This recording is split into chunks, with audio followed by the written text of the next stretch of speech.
চল চল যমুনা চাই, এই রাজনীতি আর হতে দেব না। আওয়ামী লীগের চূড়ান্ত নৌকাডুবি।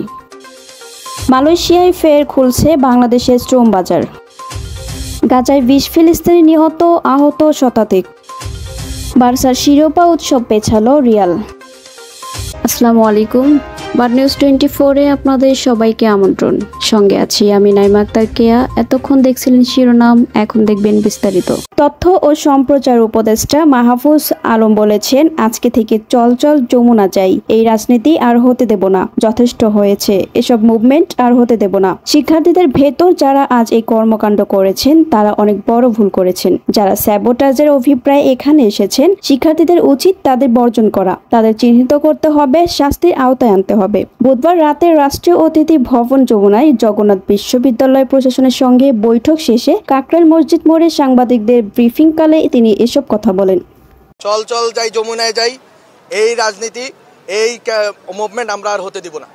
আমি শুধু দুঃখ জানাতে চাই যে এরা আমাদের সাথে আন্দোলন করেছেন, কিন্তু আমি মনে করি যে যারা আন্দোলন করেছেন জুলাইয়ের গণ অভ্যুত্থানে, তারা আমার উপর হামলা করেনি।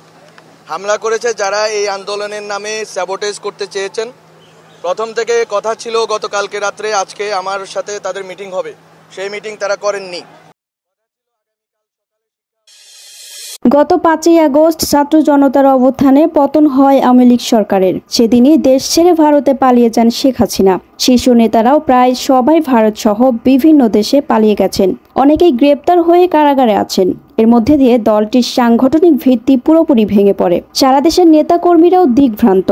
এমত অবস্থায় দেশের রাজনীতিতে আওয়ামী লীগের ফিরে আসার ক্ষীণ সম্ভাবনাও শেখ হাসিনার উস্কানিমূলক বক্তব্য ও ভুল সিদ্ধান্তে শেষ হয়ে যায়। ছাত্র জনতার দাবি ও আন্দোলনের মুখে দলটি সব কার্যক্রম নিষিদ্ধ করে অন্তর্বর্তী সরকার। এসব ঘটনার মধ্যে সম্প্রতি মার্কিন যুক্তরাষ্ট্রের নাগরিকত্ব নিয়েছেন হাসিনা পুত্র সজীব ওয়াজেদ জয়। শেখ হাসিনা পরে যাকে দলের ভবিষ্যৎ কাণ্ডারি মনে করা হতো, তার এমন সিদ্ধান্তে আরও হতাশ ও দিকভ্রান্ত তৃণমূল নেতাকর্মী ও সমর্থক। এর মধ্যে দিয়ে আওয়ামী লীগের চূড়ান্ত নৌকাডুবি হয়েছে বলে মনে করেছেন সংশ্লিষ্টরা। বাংলাদেশের শ্রমিকদের জন্য ফের উন্মুক্ত হচ্ছে মালয়েশিয়ার শ্রম বাজার। আগামী কয়েক বছরে দেশটি বাংলাদেশ থেকে 12 লাখ শ্রমিক নেবে বলে আশা করছে অন্তর্বর্তী সরকার। এর মধ্যে প্রায় 50,000 শ্রমিক নেবে বিনা খরচে। বৃহস্পতিবার বিকেলে মালয়েশিয়া পুত্রজয় প্রবাসী কল্যাণ ও বৈদেশিক কর্মসংস্থান এবং আইন মন্ত্রণালয়ের উপদেষ্টা ডাক্তার আসিফ নজরুল, দেশটির স্বরাষ্ট্রমন্ত্রী সাইফুদ্দিন নাকসুন ইসমাইল ও মানব সম্পদ মন্ত্রী স্টিভেন সিমচি কেওয়ার সঙ্গে অনুষ্ঠানে যৌথ সভায় মিলিত হবেন।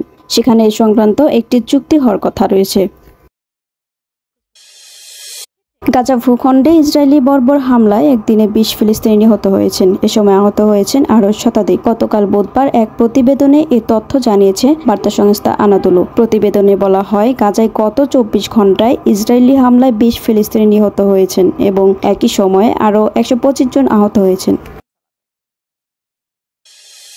রিয়াল মাদ্রিদ হারলেই শিরোপা উৎসব শুরু করে দিত বার্সেলোনা। উপলক্ষটা কাতালানরা তৈরি করে রেখেছিল এল ক্লাসিকোতে অপ্রতিরোধ্য জয় ছিনিয়ে নিয়ে, কিন্তু না, বাস্তবে তেমন কিছুই হয়নি। জয় নিয়ে মাঠ ছেড়েছে রিয়াল। ঘরের মাঠে সান্তিয়াগো বার্নাব্যুতে বুধবার রাতে লা লিগার ম্যাচে 2-1 গোলে জিতে রিয়াল পিছিয়ে দিয়েছে বার্সেলোনার শিরোপা উৎসব। এতক্ষণ আমাদের সাথে থাকার জন্য আপনাদের সবাইকে ধন্যবাদ। পরবর্তী সংবাদ দেখার জন্য আমন্ত্রণ এবং সাবস্ক্রাইব করে বার্ড নিউজের পাশে থাকুন।